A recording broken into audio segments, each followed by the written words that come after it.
ባለፉት 6-7 ዓመታት በብልጽግና ፓርቲ መሪነት የተገኙ ማህበራዊ ኢኮኖሚያዊና ፖለቲካዊ ለውጦችን እንዴት ይገልጿቸዋል? ባለፉት ዓመታት ብልጽግና ኢትዮጵያን የመምራት እድል ሲያገኝ እድል ብቻ ሳይሆን ትልቅ አደራ እንደተሰጠው ስለሚያምን ለሀገር ይበጃሉ በኢትዮጵያ ሁለንተናዊ ብልጽግና ለማረጋገጥ ያግዛሉ ብሎ የያዛቸውን ሐሳቦች ተግባራዊ ለማድረግና የተሰጠውን ታሪካዊ አደራ ለመወጣት ሰፊ እንቅስቃሴ አድርጓል። በሁሉም ዘርፎች ደግሞ አመርቂ የሆኑ ውጤቶችን አስመዝግበዋል። ያሉ ችግሮችንም ለመፍታት ሰፊ ጥረት ለማድረግ በቁርጠኝነት እየተንቀሳቀሰ ይገኛል። በኢኮኖሚ ዘርፍ ያለውን ስንወስድ በኢትዮጵያ የኢኮኖሚ ብልጽግና ለማረጋገጥ ነው ብልጽግና ፓርቲ የሚታገለው የሚንቀሳቀሰው። ከዚህ አንፃር ባለፉት ዓመታት ባደረጋቸው ጥረቶች በዋናነት ትኩረት ያደረገባቸውና ጥሩ ውጤት ያስመዘገበባቸው ጉዳዮች ጠቅለል ባለመልኩ ሲታይ በሶስት ከፍለን ማየት እንችላለን። የመጀመሪያው ከኢኮኖሚያዊ ነጻነት ጋር የተያያዘ ነው። ብልጽግና ፓርቲ ሁለንተናዊ ብልጽግና ልናረጋግጥ ከሆነ ሁለንተናዊ ሉዓላዊነታችንን የምናስከብር ከሆነ የተሟላ ነጻነት ልንጎናጸፍ ከሆነ የኢኮኖሚ ነጻነትን ማረጋገጥ በጣም ወሳኝ ነው። የኢኮኖሚ ነጻነትን ለማረጋገጥ አንዱ ወሳኝ ጉዳይ አድርጎ ብልጽግና የሚወስደው ምርታማነትን ማሳደግ ነው። ምርታማነትን ከማሳደግ ጋር ተያይዞ በሁሉም ዘርፎች ያሉ እድሎችን መጠቀም፣ በሁሉም አካባቢዎች ያሉ እድሎችን መጠቀም፣ ምርትና ምርታማነትን በማሳደግ ረገድ ሁሉም ተዋናያን የድርሻቸውን እንዲወጡ የሚያደርግ አቅጣጫ መከተል አለብኝ ብሎ ያምናል። ስለዚህ ከዚህ አንፃር መንግስት በኢኮኖሚ ውስጥ የድርሻውን መወጣት መቻል አለበት። ከዛም በተጨማሪ የግል ሴክተሩ በኢኮኖሚ ውስጥ ሚናውን በውጤታማነት መወጣት አለበት። ለዛም ምቹ ሁኔታ ሊፈጠርለት ይገባል። የሲቪል ማህበራትም በኢኮኖሚ ውስጥ ያላቸውን ሚና በብቃት ተወጥተው ኢኮኖሚያዊ ነጻነትን እንድንጎናጸፍ አስፈላጊውን አስተዋጽኦ ሊያበረክቱ ይገባል። ከዛም በተጨማሪ የትምህርት ተቋማትም ኢኮኖሚውን በጥናትና ምርምር በማስደገፍ የኢኮኖሚ ችግሮችን በአግባቡ በመተንተን መንስኤያቸውን በመተንተን እና ትክክለኛውን መፍትሄ ይዞ በመቅረብ ረገድ የድርሻቸውን ሊወጡ ይገባል። ስለዚህ ሁሉንም ተዋናያን ማሳተፍ አለብን። በሁሉም ዘርፎች ያሉ እድሎችን በአግባቡ መጠቀም አለብን። በሁሉም አካባቢዎች ያሉ የመልማት እድሎችን አቅሞችን አሟጠን ልንጠቀም ይገባል። በዚህ ሂደት በሁሉም ዘርፎች ምርትና ምርታማነትን በማሳደግ ይሄ ደግሞ ኢኮኖሚያዊ ነጻነትን ለመጎናጸፍ የበኩሉን ድርሻ ሊወጣ ይገባል ብሎ ያምናል። ምርትና ምርታማነት ማሳደግ ያሉ እድሎችን እምቅ አቅሞችን በአግባቡ በመጠቀም ሀብት መፍጠር ህዝባችን የሚሰቃይበትን የኑሮ ውድነት ችግርንም በዘላቂነት ለመፍታት ያግዛል። ከዛም አልፎ ሀገርን የተሟላ ነጻነት እንድትጎናጸፍ ያስችላል ብሎ ያምናል። ከዚህ አንፃር ሰፊ ስራ ሲሰራ ቆይቷል። በግብርናውም ዘርፍ፣ በኢንዱስትሪ ዘርፍ፣ በቱሪዝሙ፣ በማዕድን በሁሉም ዘርፎች ምርትና ምርታማነትን ከማሳደግ አንፃር ሰፊ ስራ ሰርቷል። ከዛም በተጨማሪ በተለይ ኢኮኖሚያዊ ነጻነትን ከመጎናጸፍ ጋር ተያይዞ በእርዳታ ላይ በብድር ላይ ያለውን ጥገኝነት ከማስቀረት ጋር ተያይዞ ህዝቡ ከድህነት እንዲላቀቅ ከእርዳታ ጥገኝነት እንዲላቀቅ ከማድረግ ጋር ተያይዞ የሚሰራው ስራ ተግባራዊ ስራ እንደተጠበቀ ሆኖ ዋናው ደግሞ ያስተሳሰብ ለውጥ ማምጣት ነው የሚል እምነት አለው ብልጽግና። ይህንን መነሻ በማድረግ ከተረጅነትና ልመና በመላቀቅ ምርታማነትን በማሳደግ የተሟላ ሉዓላዊነትን ማረጋገጥ አለብን ብሎ ሰፊ እንቅስቃሴ እያደረገ ይገኛል። ከልመናና ከተረጅነት የመላቀቅ አስፈላጊነት ላይ ከውስጥ ጀምሮ ከአመራሩ ከአባሉ ጀምሮ እስከ ህዝቡ ድረስ የተለያዩ ውይይት መድረኮችን በማካሄድ የጋራ መግባባት ለመፍጠር ሰፊ ስራ ሰርቷል። ከዚህ በተጨማሪ መረዳት ሳይገባቸው የሚረዱ ዜጎች ከዚህ እንዲወጡ ለማድረግ ተረጅነት ልመና አዋራጅ እንደሆነ እንደ መብት መቆጠር ያለበት ጉዳይ እንዳልሆነ አምነው በራሳቸው ፍቃድ ከዛ ማዕቀፍ ወጥተው አይናቸውን ገልጠው በያካባቢያቸው ያለውን እድል አይተው ከዛ እድል የሚጠቀሙበት ሁኔታ ለመፍጠር ነው ሰፊ ስራ የተሰራው። ከዚህ ጋር ተያይዞ በተለያዩ የእርዳታ ማዕቀፎች የታቀፉ አካላትን የማጥራት መረዳት ያለበትና መረዳት የሌለበትን ለይቶ የመንቀሳቀስ የራሳቸው ሀብት ያላቸው መስራት የሚችሉ አካላት መረዳት የሌለባቸው ወደ ስራ እንዲገቡ ከስራ እድል ፈጠራ ጋር በማስተሳሰብ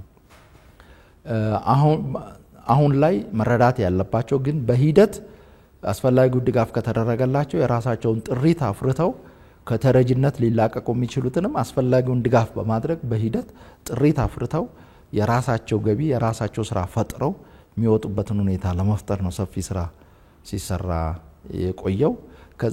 ከዚህ ጋር ተያይዞ በተለይ ተረጂዎችን ወደ ምርታማነት ለማሸጋገር የተቀናጀ እንቅስቃሴ ማድረግ ያስፈልጋል በሚልም ሰፊ እንቅስቃሴ ጀምረናል። መጨረሻ ላይ ደግሞ በተለይ በእድሜ ምክንያት በአካል ጉዳት ምክንያት በጤና እክል ምክንያት የራሳቸውን ስራ ሰርተው የራሳቸውን ገቢ ማመንጨት ማይችሉ ዜጎችን ደግሞ ሀገር በቀል በሆነ ስርዓት ህዝባችን በመረዳዳት በመደጋገፍ ይታወቃል ያምናል ለተቸገረው ለመርዳት ምን ጊዜም ዝግጁ ነው። ለዚህ ደግሞ ስርዓት በማበጀት የራሱን ስራ የራሱን ገቢ ማመንጨት ማይችለውን ደግሞ በራሳችን አቅፈን እንደ ሀገር ከእርዳታ ከጥገኝነት ከልመና ምንላቀቅበት ሁኔታ መፍጠር አለብን በሚል ሰፊ ንቅናቄ ስራ እየሰራን እንገኛለን። ይህንን አጠናክረን እንቀጥላለን። ስለዚህ በዚህ ዙሪያ የሰራናቸው ስራዎች ናቸው በመሰረታዊነት ሊጠቀሱ የሚችሉት በተለይ ከኢኮኖሚያዊ ነጻነት ጋር ተያይዞ። ሁለተኛው ከፍትሃዊነት ጋር ተያይዞ የተሰራው ስራ ነው። ከለውጡ በፊት ህዝቡ ከሚያነሳቸው መሰረታዊ ጥያቄዎች መካከል አንዱና ዋንኛው የፍትሃዊነት ጥያቄ ነው። የነበረውን ኢፍትሃዊነት ችግር በመቃወም ነበር እንቅስቃሴ ሲያደርግ የነበረው። ስለዚህ ከኢኮኖሚ አንፃር ፍትሃዊነትን ለማረጋገጥ ሰፊ ስራ ተሰርቷል። ፍትሃዊነትን ከማረጋገጥ አኳያ ከተወሰዱት እርምጃዎች መካከል ዋንኞቹ የመጀመሪያው ሁሉንም አካባቢዎች እኩል ማየት እና በአግባቡ መደገፍ ነው። እኩል ማየት ሲባል የተለያዩ አካባቢዎች የተለያየ የመልማት አቅም ይኖራቸዋል፣ የተለያየ ሪሶርስ ይኖራቸዋል። ዋናው ጉዳይ በየአካባቢ ያለውን አቅም አይናችንን ገልጠን በማየት ሁሉም አካባቢዎች ያንን አቅም እንዲያወጡና ለራሳቸው ለሀገርም ጥቅም እንዲሰጥ እንዲያደርጉ ማድረግ። ስለዚህ አጠቃላይ የድጋፍ ስርዓቱ ሁሉንም አካባቢዎች ታሳቢ ያደረገ መሆን አለበት። በውስን አካባቢዎች ላይ ማተኮር ከፊሉን ይዞ ከፊሉን ትቶ ረስቶ መሄድ ትክክል እንዳልሆነ ይሄ በከፍተኛ ደረጃ ፍትሃዊነትን እንደሚያዛባ ለለውጥ መምጣትም አንዱ ገፊ ምክንያት እንደነበረ ታሳቢ በማድረግ እንደ ሀገር በመንሰራቸው ስራዎች ሁሉም አካባቢዎች ያሉ የኢኮኖሚ አቅሞችን የመልማት አቅሞችን የመልማት እድሎችን ታሳቢ አድርጎ ሁሉም አካባቢ ከዛ እንዲጠቀም በአግባቡ የመደገፍ እና በድጋፍ ስርዓቱ ሁሉንም ታሳቢ የማድረግ አቅጣጫ ነው። ሁለተኛው ሁሉንም ማህበረሰብ ታሳቢ ያደረገ ሁሉንም ማህበረሰብ የሚያካትት የሁሉም ማህበረሰብ አካታችነት የሚያረጋግጥ አቅጣጫ መከተል ነው። ከዚህ አንፃር በእምነት ሊሆን ይችላል በሃይማኖት ሊሆን ይችላል ከነበረው ታሪካዊ ሁኔታ ጋር ተያይዞ በተለያየ ምክንያት የአካባቢ አቅማቸውን ለመጠቀም የሚያስችል ሁኔታ ውስጥ ያልነበሩ አካባቢዎች ሊሆን ይችላል፣ ማህበረሰብ አካላትን ሊሆን ይችላል። በኢኮኖሚ ውስጥ ሚና ያላቸውን አካላት በሙሉ ታሳቢ አድርጎ መሄድንም ያካትት ይችላል። ስለዚህ ሁሉንም ማህበረሰብ ያካተተ ያሳተፈ አካሄድ መከተል ነው። ስለዚህ ከዚህ አንፃር የፋይናንስ ስርዓታችን ሁሉንም ሃይማኖቶች ታሳቢ አድርጎ በሃይማኖት ምክንያት ከኢኮኖሚ እንቅስቃሴ የሚገለል ሳይካተት በፍትሃዊነት ሳይጠቀም ሚቀር እንዳይኖር ሰፊ ጥረት ነው የተደረገው። በሁሉም አካባቢ ቅድም እንዳነሳው ጥረት ተደርጓል። ስለዚህ ሁሉንም አካባቢዎች ማሳተፍ፣ ታሳቢ ማድረግ፣ መደገፍ እንደዚሁም ሁሉንም ማህበረሰብ ታሳቢ አድርጎ አካታችነትን ፍትሃዊነትን በሚያረጋግጥ አኳኋን መንቀሳቀስ ያስፈልጋል ነው። ከፍትሃዊነት አኳያ ሌላው ትኩረት ያደረግነው የጋራ ሀብቶችን በተለይ በፌደራል ደረጃ የሚተዳደሩ ጉዳዮችን ደግሞ ግልጸኝነትና ተጠያቂነት ባለው አኳኋን ፍትሃዊ ስርጭቱን በጠበቀ መልኩ የየአካባቢውን አቅም ታሳቢ ባደረገ መልኩ እንዲከፋፈል ማድረግ ነው። ስለዚህ ሁሉንም አካባቢ በኩል መደገፍ፣ ሁሉንም ማህበረሰብ ማካተት፣ አካታችነትን ማረጋገጥ፣ የጋራ ሀብትን ደግሞ ግልጽነትና ተጠያቂነት ባለው መልኩ በፍትሃዊነት ማስተዳደር፣ በተለይ የፌደራል መሰረተ ልማት ስርጭቱ ፍትሃዊ እንዲሆን ግልጽነት ያለው አቅጣጫን እንዲከተል የማድረግ ስራ ነው የተሰራው። ስለዚህ ሁለተኛው በኢኮኖሚው ትኩረት የሰጠነውና ውጤትም ያመጣንበት የፍትሃዊነት ጉዳይ ነው። ሶስተኛው የኢኮኖሚውን ተወዳዳሪነት ማሳደግ ነው። ከኢኮኖሚ አኳያ ኢትዮጵያ ያላትን ምቅ አቅም በአግባቡ ከተጠቀመች በዓለም አቀፍ ደረጃ ግዙፍ ኢኮኖሚ ካላቸው ሀገራት ተርታ በአጭር ጊዜ ውስጥ መሰለፍ የምትችልበት በከፍተኛ ደረጃ በሁሉም የኢኮኖሚ ዘርፎች ተወዳዳሪ መሆን የምትችልበት አቅም አለ። ዋናው ለዚህ ትኩረት ሰጥቶ የመስራት ጉዳይ ነው። ስለዚህ የኢኮኖሚ ተወዳዳሪነትን ለማሳደግ የኢኮኖሚ እድገቱ ቀጣይነትና ዘላቂነት እንዲኖረው ከማድረግ በተጨማሪ በዋናነት እውቀት መር እንዲሆን፣ ፈጠራና ቴክኖሎጂን ማዕከል ያደረገ እንዲሆን፣ ዘመኑን የዋጃ አካሄድን የመከተል ጥራትን ማዕከል ያደረገ እንዲሆን፣ በኢትዮጵያ ውስጥ የሚመረቱ ምርቶች ጥራት ኖሯቸው በሀገር ውስጥ ከውጪ ከሚገባው ጋር ተወዳዳሪ እንዲሆኑ፣ ወደ ዓለም ገበያ ሲወጡ ደግሞ በሌሎች ሀገራት ከሚመረቱ ምርቶች ጋር በጥራት ተወዳዳሪ እንዲሆኑ የማስቻል ጉዳይ። ለዚህ ምቹ ሁኔታ ለመፍጠር ሰፋፊ ጥራትን ማዕከል ያደረጉ ስራዎች ተሰርተዋል። ለምሳሌ በቅርቡ የተመረቀው የጥራት ማዕከል አንዱ ማሳያ ነው ማለት ነው። ስለዚህ ጥራትን ማዕከል በማድረግ ፈጠራን፣ ቴክኖሎጂን ታሳቢ አድርጎ በመስራት እውቀት መር እንዲሆን በማድረግ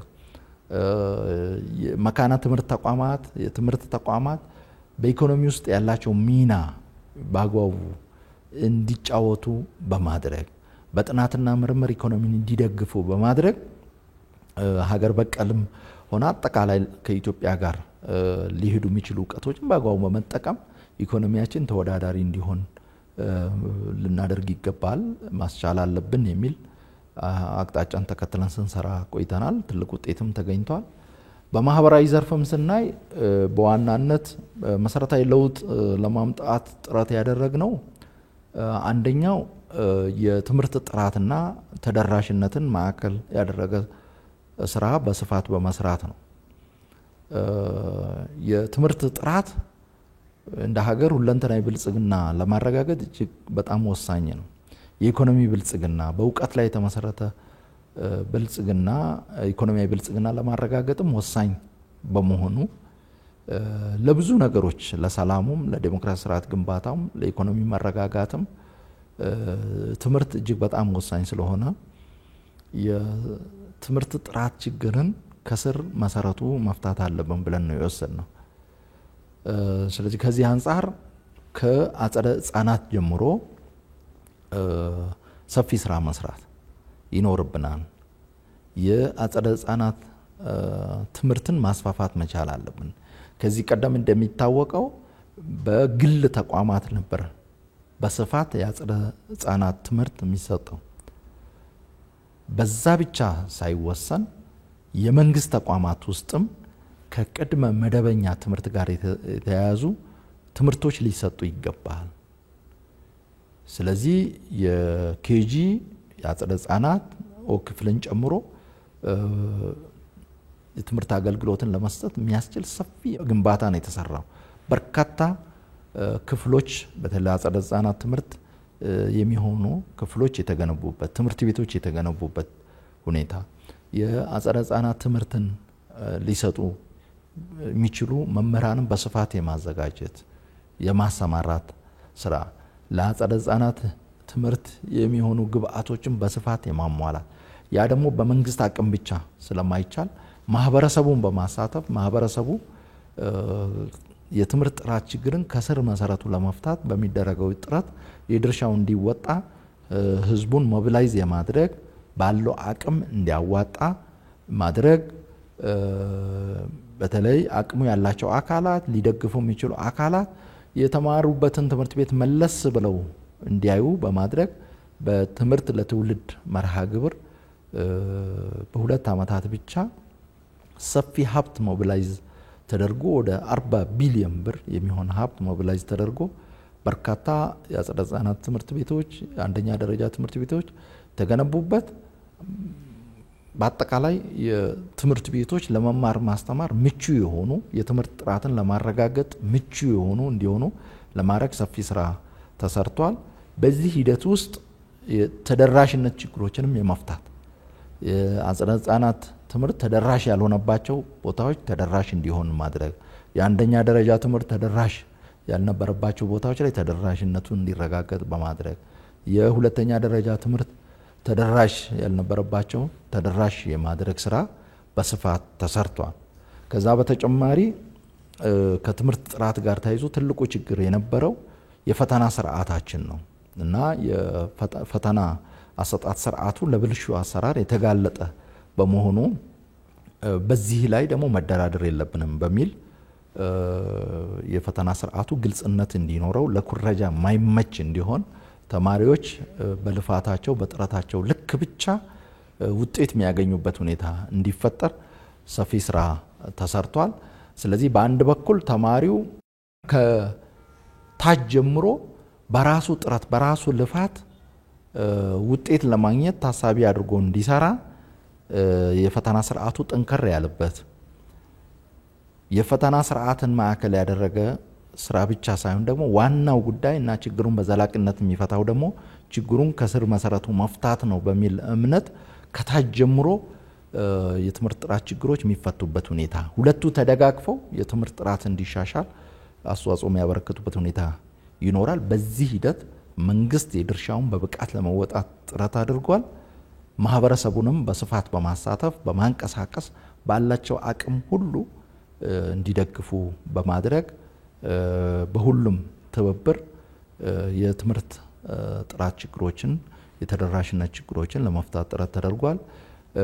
በማህበራዊ ዘርፍ ሌላው ትኩረት የተሰጠው የጤናው ዘርፍ በመከላከል ላይ ብቻ ያተኮረ ሳይሆን አክሞ ማዳንንም ታሳቢ እንዲያደርግ በመከላከልና በአክሞ ማዳን መካከል ሚዛን ጠብቆ መሄድ በአጠቃላይ የጤና ጥበቃ ስርዓታችን ለወረሽኝ ለችግር ማይበገር እንዲሆን ማድረግ ያስፈልጋል።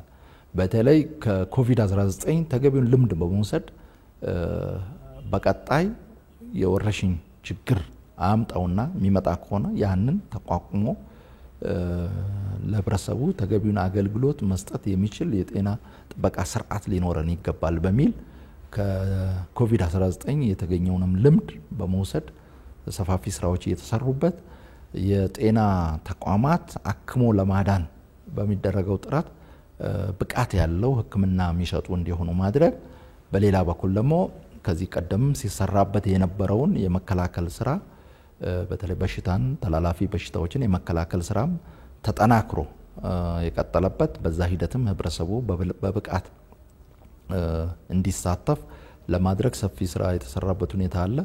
ትልቅ ውጤት መጥቷል። ሌላው የማህበራዊ ደህንነትና ዋስትና ስርዓት መዘርጋት ነው። በተለይ አቅመ ደካማ ዜጎችን የሚደግፍ ስርዓት ሊኖረን ይገባል። ስለዚህ እንደ መንግስት ስርዓቱን ማበጀት የመንግስት ድርሻ መወጣት እንደተጠበቀ ሆኖ ህብረተሰቡንም ሞቢላይዝ በማድረግ ሰው ተኮር የሆኑ ስራዎች በስፋት የሚሰሩበት ለችግር የተጋለጡ ማህበረሰብ ክፍሎች ከችግር እንዲላቀቁ የሚያደርጉ መሰረታዊ ስራዎች የሚሰሩበት ሁኔታ መኖር አለባቸው በሚል በክቡር ጠቅላይ ሚኒስትር ኢኒሺዬቲቭ የተለያዩ የአቅመ ደካማ ዜጎችን የሚደግፉ ስራዎች ተሰርቷል። ከነዚህ መካከል አንደኛው የአቅመ ደካማ ቤቶችን ማደስ መገንባት ነው። ስለዚህ በክቡር ጠቅላይ ሚኒስትር ተጀምሮ ወደ ሁሉም አካባቢ የሰፋና ባለፉት አመታት በሺዎች የሚቆጠሩ የአቅመ ደካማ ቤቶች የታደሱበት የተገነቡበት ሁኔታ አለ። እንደ ፓርቲም ባለን አቅም ለሌላው ማሪያ ለመሆን ሰፊ ስራ የሰራንበት ሁኔታ አለ። ማዕድ ማጋራት እና የመሳሰሉት የተማሪ ምገባ ፕሮግራም ማንሳት ይቻላልና ሌሎች ሰው ተኮር ስራዎችን በስፋት የተሰሩበት ሁኔታ አለ። እነዚህ በሞቢላይዜሽን የሚሰሩ ስራዎች እንደተጠበቁ ሆኖ ቀጣይነታቸውና ዘላቂነታቸውን ለማረጋገጥም ጠንካራ የማህበራዊ ጥበቃና ዋስትና ስርዓት ሊኖረን ይገባል በሚል በፖሊሲ በህግ ማዕቀፍ የማስደገፍ ስራዎች ተሰርቷል። በቀጣይ ፖሊሲውና ህግ ማዕቀፉን መሰረት በማድረግ ህዝቡን በስፋት በማሳተፍ ሰው ተኮር የሆኑ በተለይ ደሃ ተኮር የሆኑ ስራዎች በስፋት የሚሰሩበት ሁኔታ ይኖራል። ይህን አጠናክረን እንቀጥላለን። በፖለቲካው ቅድም ያነሳኋቸው መሰረታዊ ውጤቶች ተገኝተዋል። በዲፕሎማሲም በተለይ የኢትዮጵያና የዜጎች ክብርን በዓለም አቀፍ ደረጃ የማስጠበቅ አቅጣጫ ነው የተከተልነው። ዜጋ ተኮር ፖሊሲ እጅግ በጣም ወሳኝ ነው ብለን ስላመን በየአካባቢው ያሉ ኢትዮጵያውያን ያሉበትን ሁኔታ ለማወቅ የሚያስችል የተቸገረውን ለመደገፍ ወደ ሀገር መመለስ የሚፈልገው ወደ ሀገር እንዲመለስ ለማድረግ የሚያስችል ስራ ተሰርቷል። የኢትዮጵያን ክብር ማስጠበቅ የሚቻለው የኢትዮጵያውያንን ክብር ማስጠበቅ ስንችል ነው። የኢትዮጵያና የዜጎች ክብር የተሳሰሩ ናቸው የሚለውን ታሳቢ በማድረግ በክቡር ጠቅላይ ሚኒስትር ግንባር ቀደም መሪነት ሰፋፊ ስራዎች ተሰርቷል። ስርዓትም ሆኖ ተጠናክሮ የቀጠለበት በውጪ ያሉን ኤምባሲዎች ሚስዮኖቻችን የኢትዮጵያና የዜጎችን ክብር ማዕከል አድርገው ዜጋ ተኮር ፖሊሲን ዲፕሎማሲን ተከትለው እንዲሰሩ አቅጣጫ ተሰጥቶ በዛ አግባብ እየሰሩ ይገኛሉ። ሰፋፊ ውጤቶች ተገኝተዋል። በቀጣይም አጠናክሮ መቀጠል ያስፈልጋል። ሌላው ጎረቤት ተኮር ፖሊሲያችን ነው። ብልጽግና ፓርቲ የኢትዮጵያ ሰላም ደህንነት ለቀጠናው ሰላምና ደህንነት ወሳኝ ነው። የቀጠናው የጎረቤቶቻችን ሰላም መረጋጋት ደህንነት ለኢትዮጵያ ሰላም መረጋጋት ደህንነት በጣም ወሳኝ ነው። ስለዚህ ይህንን ማዕከል አድርገን መስራት መቻል አለብን በሚል ሰፋፊ ጥረቶች ተደርጓል። ይህንን አጠናክረን እንቀጥላለን። በጎረቤት ላይ የሚደርስ ማንኛውም ችግር በአንድም ሆነ በሌላ መልኩ በኢትዮጵያ ላይ ችግር እንደሚያመጣ የሌላው መልካም ነገር ሰላም፣ ደህንነት፣ የኢኮኖሚ እድገት፣ ብልጽግና በአንድም ሆነ በሌላ መልኩ በኢትዮጵያ ላይ የራሱ የሆነ ተጽዕኖ የሚፈጥር መሆኑን ታሳቢ በማድረግ የጋራ ጥቅምን ማዕከል በማድረግ የጋራ ጥቅምን ለማረጋገጥ የሚያስችሉ የአካባቢውን የቀጠናውን ሀብቶች በፍትሃዊነት በመጠቀም በመደጋገፍ በኢኮኖሚ ትስስር ለጎረቤትም ለራሳችን የሚጠቅም ስራ የምንሰራበት ሁኔታ ሊኖር ይገባል በሚል ነው። ስለዚህ ይህንን አቅጣጫ በቀጣይ ማጠናከርን የምንቀጥል ይሆናል።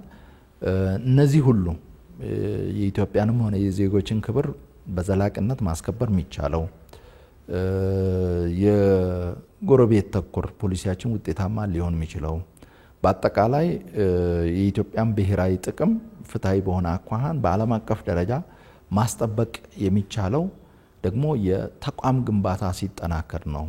በዚህ ላይ ሚና ያላቸው ተቋማት ሲጠናከሩ ነው። ብቃት ሲኖራቸው ነው። የተጀመሩ ስራዎችን ዘላቂነት እንዲኖራቸው ማድረግ ሲችሉ ነው ብለን ስለምናምን ተቋም ግንባታም ሰፊ ስራ ተሰርቶበታል፣ ውጤትም ተገኝቷል። በቀጣይም የተቋም ግንባታ ስራ ተጠናክሮ የሚቀጥል ይሆናል። በቀጣይ ችግሮችን በሰላማዊ መንገድ በመፍታት በሀገሪቱ ዘላቂ ሰላምን ለማስፈን ብልጽግና ፓርቲ ምን ተግባራትን ያከናውናል? ብልጽግና ፓርቲ ሰላም ለኢኮኖሚ ብልጽግና፣ ለማህበራዊ ልዕልና፣ ለሰብአዊ ልዕልና፣ ለተረጋጋ ፖለቲካ በአጠቃላይ ለጠንካራና ቅቡልነት ያለው ሀገረ መንግስት ግንባታ በጣም ወሳኝ ነው። የሁሉም ነገር መሰረት ነው ሰላም። ከዚህ አኳያ ብልጽግና ፓርቲ ለሰላም ትልቅ ዋጋ ይሰጣል። ሌላው ብልጽግና በጽኑ የሚያምነው የተረጋጋ የፖለቲካ ስርዓት፣ ጤናማ የሆነ የፖለቲካ ስርዓት እንዲገነባ ማድረግ ለዘላቂ ሰላም ግንባታ በጣም ወሳኝ ነው። ጤናማ የሆነ የሰለጠነ የፖለቲካ ስርዓት መገንባት ስንል የሐሳብ ትግል የበላይነት የያዘበት የሐሳብ ልዕልና ላይ የተመሰረተ የፖለቲካ ትግል የበላይነት የያዘበት የፖለቲካ ተዋናያን ለህግና ለመርህ ተገዢ የሆኑበት የፖለቲካ ተዋናያን ለተቋማት ተገዢ የሆኑበት ሁኔታ መፍጠር ነው። ስለዚህ ችግሮችን በኃይል በአብዮት በጠመንጀኝነት ሳይሆን በንግግር በውይይት የሚፈታበትን ሁኔታ መፍጠር ነው። እንደሚታወቀው ችግሮችን በንግግር በውይይት መፍታት መተማመን ለመፍጠር በጣም ወሳኝ ነው። መከባበር ላይ በተመሰረተ አኳኋን ችግሩን ለመፍታት በጣም ወሳኝ ነው። በአንጻሩ ጠመንጀኝነት ለጊዜው ችግሩን የፈታን ሊመስለን ይችላል። በኃይል ችግሩን ለመፍታት መሞከር ለጊዜው ችግሩን የፈታን ሊመስለን ይችላል። በአብዮት መልክ ችግሩን ለመፍታት መሞከር ለጊዜው ችግሩን የፈታን ሊመስለን ይችላል። ግን ዘላቂ መፍትሄ አይሆንም። ቁርሾ ጥሎ ከማለፍ ቅራኔን ወደሚቀጥለው ትውልድ ከማሸጋገር ባለፈ ችግሩን በዘላቂነት ሊፈታ አይችልም። ኃይልን መጠቀም ምናልባት አሉታዊ ሰላም የሚባለው በማፈን ሰላም ያለ ለማስመሰል የሚደረግ ጥረት ማሳያ ካልሆነ በስተቀር ዘላቂ የሆነ አዎንታዊ ሰላም ሊያረጋግጥ አይችልም። ስለዚህ የብልጽግና ፓርቲ በአዎንታዊ ሰላም ያምናል። ዘላቂ ሰላም ለማረጋገጥ ደግሞ በንግግር በድርድር ላይ የተመሰረተ የሰለጠነ የፖለቲካ ስርዓትን መትከል እጅግ በጣም ወሳኝ ነው ብሎ ያምናል።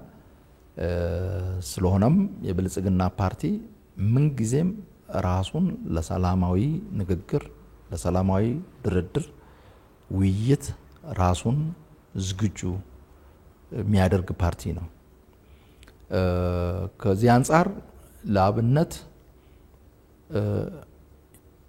ከፍተኛ የሆነ ዋጋ ያስከፈለን ትልቅ ውድመትን ያስከተለው የሰሜኑን ጦርነት ከሚገባው በላይ ርቀት በመሄድ በመጓዝ በሰላማዊ ንግግርና ድርድር እንዲቋጭ ለማድረግ ያደረገው ጥረት ትልቅ ማሳያ ነው። ብልጽግና በኃይል ሳይሆን በንግግር በድርድር የሚያምን መሆኑን አንዱ መሰረታዊ ማሳያ ብለን ልንወስድ እንችላለን። ከዚህ በተጨማሪ በቤኒሻንጉል ጉሙዝ ክልል ይንቀሳቀሱ የነበሩ የታጠቁ አካላት በሰላማዊ ንግግርና ድርድር መፍትሄ ጉዳዩ እንዲያገኝ የተደረገበትና በአሁኑ ወቅት ሰላማዊ ኑሮ የሚመሩበት የፖለቲካ አጀንዳቸውን ለማራመድ ፍላጎት ያላቸው አካላትም የሰፋውን የፖለቲካ ምህዳር በመጠቀም የፖለቲካ ሀሳባቸውን እያራመዱ ያለበት ሁኔታ አለ። በጋምቤላም በተመሳሳይ መልኩ ተሰርቷል። በአፋርም የትጥቅ ትግል ሲያደርጉ የነበሩ አካላት በሰላማዊ ንግግርና ድርድር ወደ ሰላማዊ መንገድ የመጡበት ሁኔታ ተፈጥሯል። በኦሮሚያም የተወሰኑ አካላት በድርድር በንግግር ወደ ሰላማዊ ህይወት የገቡበት ሁኔታ ተፈጥሯል። በእነዚህ ጥረቶች ሁሉ ብልጽግና ከሚገባው በላይ ርቀት እየሄደ ነው። እነዚህ ንግግሮች ድርድሮች እንዲሳኩ ያደረገው።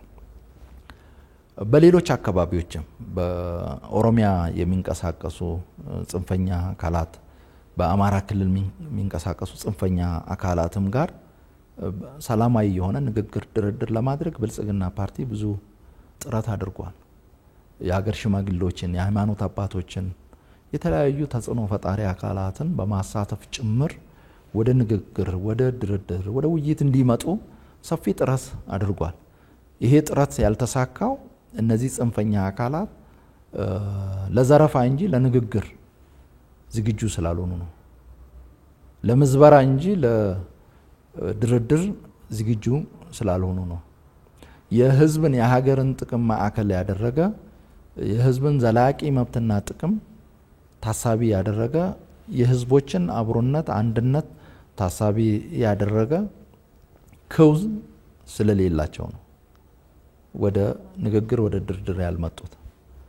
ስለሆነም ብልጽግና ፓርቲ ምን ጊዜም በሩን ለሰላማዊ ንግግር ድርድር ክፍት ያደርጋል። በሰላማዊ ንግግር ድርድር ወደ ሰላማዊ መንገድ የሚመጡ አካላት ትጥቅ ፈተው ህግና ስርዓትን አክብረው የሚንቀሳቀሱ አካላት ሰላማዊ ህይወት እንዲመሩ በሚችለው አቅም ይሰራል። ከዚህ ቀደም በተሳኩት የሰላም ንግግሮች ድርድሮችም ትጥቅ ፈተው ወደ ስርዓት የተመለሱትን ለመደገፍ ሰላማዊ የሆነ መደበኛ ኑሮ እንዲመሩ ለማድረግ ሰፊ ድጋፍ አድርጓል። የቀረውንም ለማሟላት ቁርጠኛ ነው። ሌሎችም ወደዚህ እንዲመጡ በሩን ክፍት ያደርጋል፣ ያበረታታል። ማንኛውም በየትኛውም የሀገራችን አካባቢ ያለ ችግር በሰላማዊ ንግግር ውይይት ድርድር እንዲፈታ አስተዋጽኦ ማበርከት የሚፈልግ አካል ሁሉ ያበረታታል፣ የድርሻው እንዲወጣ ጥሪውን ያቀርባል። ምቹ ሁኔታ ሲኖር ደግሞ አስፈላጊውን ሁሉ ለማድረግ ጥረት ያደርጋል። ስለዚህ ይህንን ምን ጊዜም ግልጽ ማድረግ እንፈልጋለን። ለዚህ ጥሪ ጆሮ ያልሰጡ ያልተቀበሉ አካላት እና በየአካባቢው የዜጎችን ሰብአዊ መብቶች የሚጥሱ አካባቢ እንዳይረጋጋ የሚያደርጉ ህዝቡ ማህበራዊ ረፍት እንዳያገኝ የሚያደርጉ አካላት ህዝቡ መደበኛ ማህበራዊ ኢኮኖሚያዊ እንቅስቃሴውን እንዳያከናውን፣ ልጆቹ ትምህርት እንዳይማሩ፣ የጤና ተቋማት ተገቢውን አገልግሎት እንዳይሰጡ፣ ሌሎች የማህበረሰብ ተቋማት የመንግስት ተቋማት መስጠት የሚገባቸውን አገልግሎት ለህብረተሰቡ እንዳይሰጡ እንቅፋት የሆኑ አካላትን ለህዝብ ጥቅም ብሎ ለሀገር ጥቅም ብሎ የህግ በላይነትን ለማስከበር ጥረት እያደረገ ይገኛል። በዚህ ሂደት የጸጥታ ተቋማት የጀግናው ሀገር መከላከያ ሰራዊት፣ የክልል ጸጥታ ተቋማት፣ ሌሎች የጸጥታና ደህንነት ተቋማት ከፍተኛ ዋጋ እየከፈሉ ነው። ዋጋ እየከፈሉ ያሉት ለኢትዮጵያ ነው። ዋጋ እየከፈሉ ያሉት ለህዝቡ ነው። ዋጋ እየከፈሉ ያሉት ህዝቡ ማህበራዊ ረፍት አግኝቶ ማህበራዊ ኢኮኖሚያዊ እንቅስቃሴውን በሰላማዊ መንገድ እንዲያካሂድ ነው። ለልማት ምቹ ሁኔታ ለመፍጠር ነው። ለመልካም አስተዳደር ምቹ ሁኔታ ለመፍጠር ነው። ስለዚህ ህዝቡ እነዚህ ዋጋ እየከፈሉ ያሉ የጸጥታ አካላትን የደህንነት ተቋማትን እንዲተባበር አስፈላጊውን ድጋፍ እንዲያደርግ በዚሁ አጋጣሚ ጥሬን አቀርባለሁ። እነዚህ የጸጥታና ደህንነት ተቋማት ውድ ህይወታቸውን ሰጥተው ለሀገር ብለው ለህገ መንግስቱ መከበር ብለው ለህዝብ ዘላቂ መብትና ጥቅም ብለው የሚከፍሉትን መስዋዕትነት በደንብ እንረዳለን። ለአስተዋጽኦአቸውም ብልጽግና ፓርቲ ትልቅ ክብርና ምስጋና አለው። እነዚህ ተቋማት ተጠናክረው ኢትዮጵያን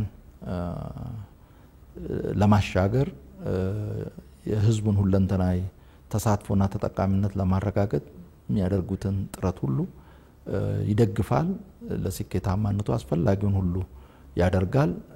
ስለዚህ በቀጣይ እነዚህን ተቋማት የማጠናከሩ የመደገፉ ስራ እናጠናክራለን። ህዝቡ ይህንን በአግባቡ እንዲረዳ እና የተለያዩ አፍራሽ አካላት የሚያናፍሱትን ሐሰተኛ ወሬ ለዘረፋቸው እንዲመች የኢትዮጵያ አንድነት መገለጫ የሆኑ የኢትዮጵያ የመጨረሻ ምሽግ የሆኑ ተቋማትን ስም ለማጠልሸት የሚያደርጉትን እንቅስቃሴ ኖ እንዲልና እንዲቃወም በተለያየ መልክ እያደረገ ይገኛል። ይህንን አጠናክሮ እንዲቀጥል እና ከነዚህ ተቋማት ጋር በመሆን በሁሉም የሀገራችን አካባቢ የተረጋጋ ሁኔታ የሚፈጠርበት ዘላቂ ሰላም የሚረጋገጥበት እና የጀመርነው የብልጽግና ጉዞ በሁሉም አካባቢዎች የሚፋጠንበት ሁኔታ መፍጠር ይኖርብናል። ከዚህ አንፃር ህዝቡ የድርሻውን እንዲወጣ በዚህ አጋጣሚ ጥሬን አቀርባለሁ። ለአፍራሽ አካላትም ጆሮ ሳይሰጥ እንዲታገላቸው ጥሬን አቀርባለሁ። ወደ ሰላማዊ ንግግርና ድርድር እንዲመጡም ግፊት እንዲያደርግ በዚህ አጋጣሚ ጥሬን አቀርባለሁ። የብልጽግና ፓርቲ ከአፍሪካ ግዙፉ ፓርቲ ነው፣ በተለይ በአባላት ቁጥር ማለት ነው። ከዚህ አንፃር በአፍሪካዊ እሳቤዎች በአህጉራዊ እሳቤዎች ምን አዲስ ነገር ይዞ መጥቷል ብልጽግና ፓርቲ? የብልጽግና ፓርቲ በአፍሪካ ብቻ ሳይሆን በዓለም አቀፍ ደረጃ ካሉ ግዙፍ ፓርቲዎች መካከል ቀዳሚ ነው። ግዝፈቱ በአባላቱ ብዛት፣ በአደረጃጀቱ ብዛት በሁሉም የሀገራችን አካባቢ ፕሬዘንስ ያለው ከመሆን ጋር ብቻ የሚያያዝ ሳይሆን ሀሳቡ ራሱ ሀገር በቀል እሳቤዎችን መሰረት አድርጎ ተጨባጭ ለውጥ እያመጣ ያለ ፓርቲ በመሆኑ ከዛም አንፃር ግዝፈቱ ይታያል። ስለዚህ በሀሳቡ፣ በመሪዎቹ ብቃት፣ በአባላት ብዛቱ፣ በአደረጃጀት ብዛቱ እና እስካሁን ባደረጋቸው ተግባራዊ እንቅስቃሴዎችና ባመጣቸው አመርቂ ውጤቶች ብልጽግና ፓርቲ በሁሉም መመዘኛ ግዙፍ ፓርቲ፣ ውጤታማ ፓርቲ እንደሆነ አሳይቷል። የብልጽግና ፓርቲ ትግል ለኢትዮጵያ ብቻ ሳይሆን ለአፍሪካም እንዲተርፍ ነው እምነቱ። ምክንያቱም የአፍሪካውያን መጻኢ እጣ ፋንታ እጅግ በጣም የተቆራኘ ነው ብሎ ያምናል። የብልጽግና ፓርቲ ከኢትዮጵያ አልፎ ለሌሎች አፍሪካውያንም እንዲተርፍ ከማድረግ አኳያ በዋናነት 3 ነገሮችን መስራት አለብን ብለን አምነን እየተንቀሳቀስን ነው። የመጀመሪያው ያለንን ሀሳብ እና ልምድ ለሌሎች ወንድም እና እህት አፍሪካውያን ለሌሎች የአፍሪካ ሀገራት ማካፈል ነው። ሀገር በቀል እሳቤዎችን በመያዝ ያው ከሌሎች የምንማረውን ደግሞ እየተማርን ግን ትግበራው ከኢትዮጵያ ተጨባጭ ሁኔታ አንፃር እንዲታይ በማድረግ ፕራግማቲክ የሆነ ገቢር ነበብ የሆነ አካሄድ የሚከተል ፓርቲ ነው። በብዙ ጉዳዮች ለሌሎች ወንድም እህት አፍሪካውያን ለሌሎች አፍሪካ ሀገራት ጥሩ ልምድ የሚሆኑ ስኬቶችን አስመዝግቧል። በእነዚህ እሳቤዎቻችን የሰራናቸው ስራዎችና ያስመዘገብናቸውን ውጤቶች ተግባራዊ ልምዶችን ለሌሎች ማካፈል ይኖርብናል፣ ማጋራት ይኖርብናል የሚል እምነት ይዘን ነው ስንሰራ የነበረው። ከዚህ አኳያ አንዱ ስናደርግ የነበረው የተለያዩ አህጉር አቀፍ መድረኮችን በመዲናችን አዲስ አበባ ማካሄድ ነው። ለምሳሌ ባለፉት ዓመታት በርካታ አህጉር አቀፍ መድረኮች በመዲናችን አዲስ አበባ እንዲዘጋጁ አድርጓል። ለዚህ ስኬት ያው ብዙ ዋጋ ከፍሏል። ብዙ ዝግጅት ማድረግ ይጠይቃል። አዲስ አበባ የኢትዮጵያ ብቻ ሳትሆን የአፍሪካ መዲና ነች። ስለሆነም የአፍሪካ መዲና ከመሆኗ ጋር ተያይዞ የተለያዩ አህጉር አቀፍ መድረኮች ይካሄዳሉ። ከዛ ባለፈ በተለያዩ ዘርፎች አህጉር አቀፍ መድረኮች በሀገራችን እንዲካሄዱ በማድረግ በዚህ ሂደት በሀገር በቀል እሳቤ በመመራት የሰራናቸውን ስራዎች በተመለከተ ለሌሎች ወንድሞቻችን ልምድ ለማካፈል ተሞክሮ ለማካፈል በተግባርም የተሰሩ ስራዎችን በማየት የአፍሪካ ሀገራት ልምድ እንዲቀስሙና ከሀገራቸው ተጨባጭ ሁኔታ አንፃር ተግባራዊ በማድረግ በድምሩ አፍሪካ የምታንሰራራበት ሁኔታ እንዲፈጠር ለማድረግ ነው በስንሰራ የቆየ ነው። ለምሳሌ የኮሪደር ልማት በክቡር ጠቅላይ ሚኒስትር ኢኒሼቲቭ በአዲስ አበባ ላይ ተጀምሮ የአዲስ አበባ ከተማ አስተዳደርም በላቀ ተነሳሽነትና ቁርጠኝነት ህዝቡን ባሳተፈ አኳኋን ሰርቶ በአጭር ጊዜ ውስጥ ዓለም አቀፍ የከተማ ልማት ስታንዳርድን በጠበቀ አኳኋን የሀገራችንን ገጽታ በከፍተኛ ደረጃ በሚቀይር መልኩ ለሌሎች አፍሪካውያን የአፍሪካ ከተሞች ይቻላል ትምህርት ለሰን በሚሰጥ መልኩ ሰፊ ስራ ተሰርቷል። ስለዚህ የተለያዩ አህጉር አቀፍ መድረኮች አዲስ አበባ ላይ በሚካሄዱበት ወቅት እነዚህ የሰራናቸውን ስራዎች ሌሎች አይተው ተገቢውን ትምህርት ቀስመው በየአካባቢያቸው ተጨባጭ ሁኔታ አንፃር ተግባራዊ አድርገው በድምሩ አፍሪካ ኢኮኖሚያ የሚበለጽግበት ከሌሎች ጋር በኩል የምትታይበት ከልመና ከተረጅነት የምትላቀቅበት ሁኔታ ለመፍጠር ነው። ስለዚህ አንዱ ተጽዕኖ መፍጠር አለብን ብለን ስንሄድ በጎ የሆነ አውንታዊ ተጽዕኖ እንፍጠር ስንል ልምዳችንን በማካፈል መልካም ሀሳቦቻችንን ሼር በማድረግ እና አጠቃላይ የመራንበትን አግባብ ለሌሎች በማስረዳት ከዛ መውሰድ የሚገባቸውን ትምህርት ወስደው እንዲሄዱ በማድረግ ነው። ሁለተኛው ጥረት የምናደርገው የአፍሪካ ድምጽ በመሆን ነው። ኢትዮጵያ ባላት ታሪክ ባላት ህዝብ ብዛት እያስመዘገበች ባለችው ኢኮኖሚ እድገት ልማት በአጠቃላይ ባለን አቅም የአፍሪካ ድምጽ መሆን እንችላለን። ኢትዮጵያ ምንጊዜም የኢትዮጵያን ብቻ ሳይሆን የአፍሪካንም ድምጽ ለማስተጋባት ለማሰማት ነበር በዓለም አቀፍ መድረኮች ስትንቀሳቀስ የነበረው። ያንን አጠናክረን ልንቀጥል ይገባል። ስለዚህ ባገኘነው አጋጣሚ ሁሉ ባገኘነው ዓለም አቀፍ መድረክ ሁሉ የኢትዮጵያ ብቻ ሳይሆን የአፍሪካ ድምጽ ጭምር በመሆን አፍሪካ እንደ ሌሎች መብቷ እንዲከበር እድገቷ እንዲፋጠን በዓለም አቀፍ ደረጃ ተገቢውን ፍትህ እንድታገኝ ለማድረግ ሰፊ ስራ ሰርተናል። ስለዚህ በምንሰራቸው የዲፕሎማሲ ስራዎች ሁሉ ይህንን ታሳቢ ስናደርግ ቆይተናል። የብሪክስ አባል ስንሆንም የኢትዮጵያን ብቻ ሳይሆን የአፍሪካ ድምጽ ለመሆንም ጭምር ስለሆነ በብሪክስ መድረኮችም የኢትዮጵያ ብቻ ሳይሆን የአፍሪካንም ድምጽ ስናሰማ የቆየንበት ሁኔታ አለ። ይህንን አጠናክረን እንቀጥላለን። ሶስተኛው የአፍሪካን ሀገራት በኢኮኖሚ የማስተሳሰር ስራን የማፋጠን ስራ ነው።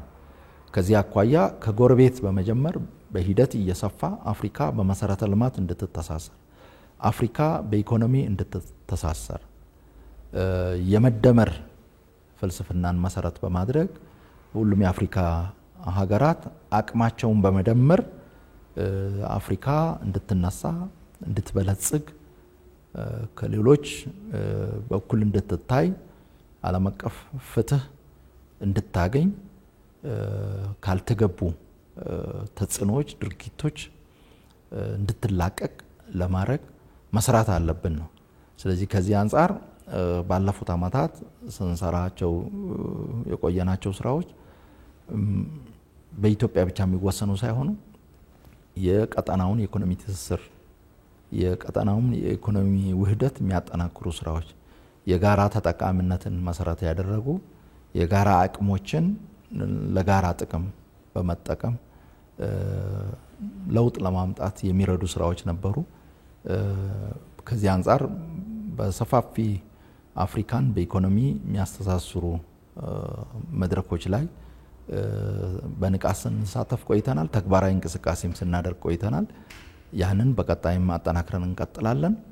አፍሪካ በዓለም አቀፍ ደረጃ መብቷና ክብሯ እንዲጠበቅ በቁርጠኝነት ለመስራት በጽናት እንንቀሳቀሳለን። በዛ ውስጥ የኢትዮጵያ መብትና ክብር እንዲከበር ማድረግ እንችላለን ብለን እናስባለን። የኢትዮጵያውያን ብቻ ሳይሆን የአፍሪካውያን ጣፋንታ እጅጉን የተቆራኘ ነው፣ የተሳሰረ ነው። ስለዚህ በጋራ ጥረት ነው ይሄንን ልንሻገር ልናሳድግ የምንችለው። ስለዚህ ከዚህ አንፃር ብልጽግና ፓርቲ የድርሻውን ለመወጣት በቀጣይም በቁርጠኝነት ይንቀሳቀሳል። በዚህ ውስጥ የኢትዮጵያንና የኢትዮጵያውያንን ክብር እናስጠብቃለን። የኢትዮጵያና የኢትዮጵያውያንን ዘላቂ መብትና ጥቅም እናስከብራለን። ግን ለኢትዮጵያውያንና ለኢትዮጵያውያን ብቻ ሳይሆን ለአፍሪካውያንም እንተርፍ ለመሆን እንሰራለን። ይህን ጥረታችን በቀጣይም አጠናክረን እንቀጥላለን። አመሰግናለሁ። የብልጽግና ፓርቲ ምክትል ፕሬዝዳንትና የፓርቲው ዋና ጽህፈት ቤት ኃላፊ አቶ አደም ፋራህ ላነሳናቸው ሰፊ ጥያቄዎች ሰፊ ማብራሪያ ስለሰጡን ከልብ እናመሰግናለን። በሌላም ፕሮግራም እንደምንገናኝ ተስፋ አድርጋለሁ። አመሰግናለሁ። እኔም ላገኘሁት እድል እጅግ በጣም አመሰግናለሁ። ተመልካቾቻችን ከብልጽግና ፓርቲ ምክትል ፕሬዝዳንትና ከፓርቲው ዋና ጽህፈት ቤት ኃላፊ አቶ አደም ፋራህ ጋር የነበረን ቆይታ የተከታተላችሁትን ይመስል ነበር። ስለ አብሮነት ቆይታችሁ ከልብ እናመሰግናለን። ጤና ይስጥልኝ።